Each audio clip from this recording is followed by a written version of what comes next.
One of the oldest houses in Manhattan, this stately Georgian mansion in Washington Heights was built by Roger Morris, a colonel in the British Army in 1765. It served as military headquarters for both sides of the Revolution, with George Washington retreating here after the disastrous loss of the Battle of Brooklyn in 1776. In 1810, the house was bought by Stephen Jumel and his wife Eliza, and after his suspicious death, she remarried in 1832 to a haunted figure in his own right, Aaron Burr, the former vice president and killer of Alexander Hamilton. Since at least the 1960s, rumors of the supernatural have persisted when a group of rowdy schoolchildren allegedly saw the ghostly visage of Eliza Jumel, who told them to quiet down before gliding away. Other sightings include a talking grandfather clock and a Hessian soldier who's been known to emerge from paintings on the wall, Hogwarts style. The Dakota. The Dakota is renowned for its featured role in Roman Polanski's 1968 horror classic Rosemary's Baby and as the site of John Lennon's assassination. But the legendary Central Park West building has a long history of supernatural encounters in its own right. Over the years, workers and residents have reported seeing a friendly little girl dressed in turn-of-the-century clothing, an adult with the face of a small boy, and even the ghost of Lennon himself.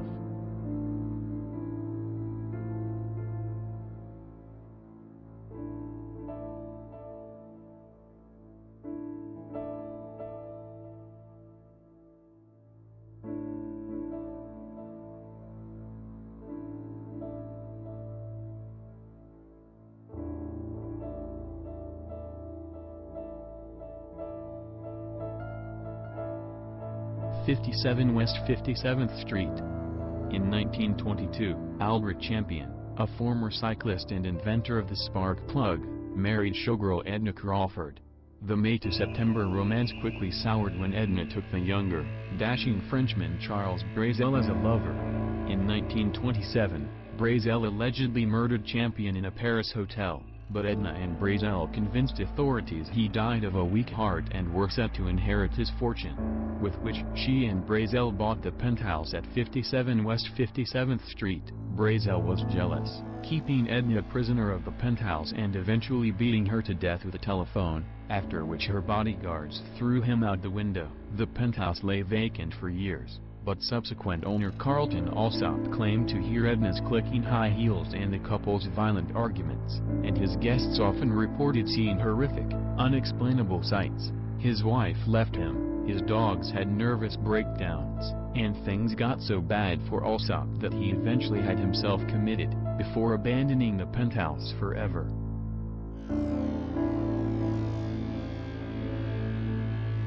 Campbell Apartment. A few years ago, our friends at ETA reported on the supposed haunting of the Campbell Apartment, the lavishly appointed cocktail lounge in Grand Central Terminal, which was once the office and salon of financier John W. Campbell, who died in 1957. According to owner Mark Grosick, employees have felt strange presences, including something pushing them from behind and bursts of cold air. And some have even reported seeing an old, fashionably dressed couple sitting and having a cocktail on the balcony when the place was completely closed.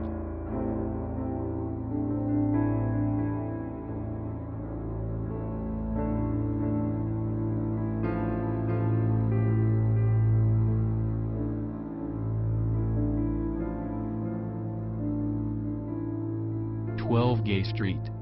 Located right around the corner from bustling 6th Avenue, Gay Street is arguably one of the most picturesque blocks in New York, and the quaint brick townhouse at number 12 is no exception.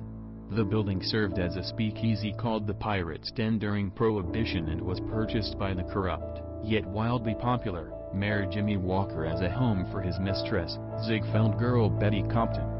Neighbors insisted that ghostly flappers and the Gay Street Phantom, a dapper gent in a cloak and top hat, still lurk around late at night, and if that's not creepy enough, the property was later bought by Frank Paris, the creator of notorious hell puppet Howdy Doody.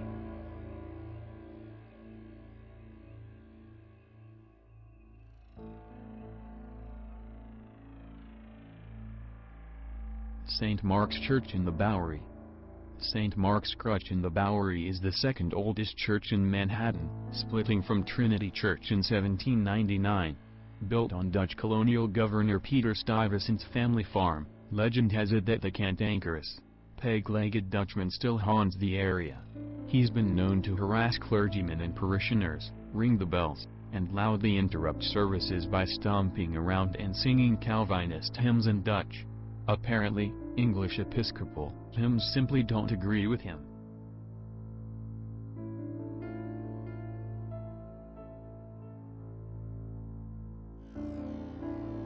The Merchant's House.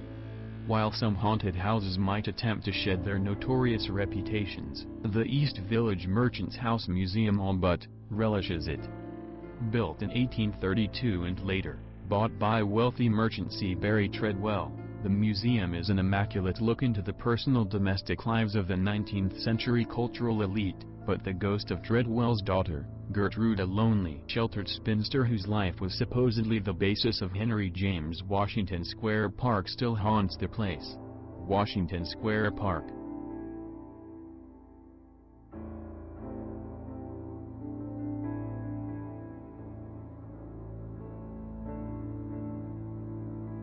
The Manhattan Well. In the winter of 1800, the body of a young woman named Gulielma Sands was found at the bottom of the Manhattan Well, at what is now 129 Spring Street. The ensuing trial was one of the great scandals of 19th-century New York.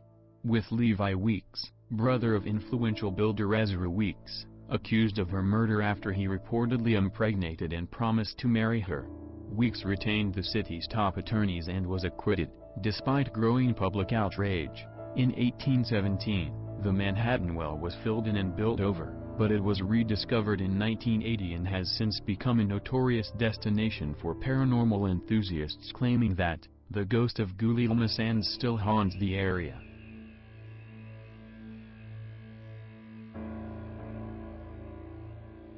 '85 West 3rd Street. Now part of NYU's Furman Hall, 85 West 3rd Street was once occupied by Edgar Allan Poe for 8 months in 1844 and 1845, where he wrote his classic story The Cask of Amontillado and at least part of The Raven. Nowadays, the only part of the original residence that remains is the banister, and Poe's ghost has been seen climbing it by spooked law students.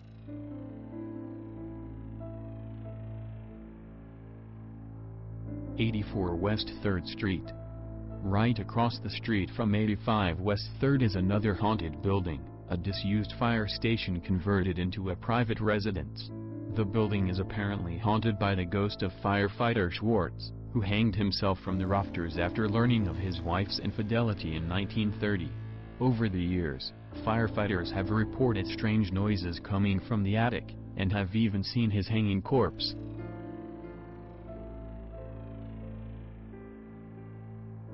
The Lefferts Laidlaw House. In Wallabout, an 1840 Greek Revival home a stone's throw away from the Brooklyn Navy Yard may hold a sinister secret.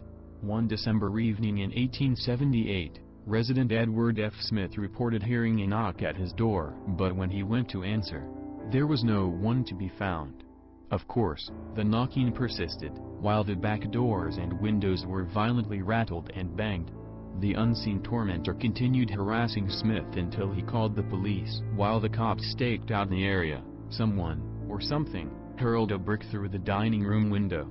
Despite the fact that multiple officers were standing right outside, the New York Times later reported on the incidents, and 136 Clinton Avenue became something of a hotspot for curious ghost hunters and spiritualists, who held seances on the sidewalk.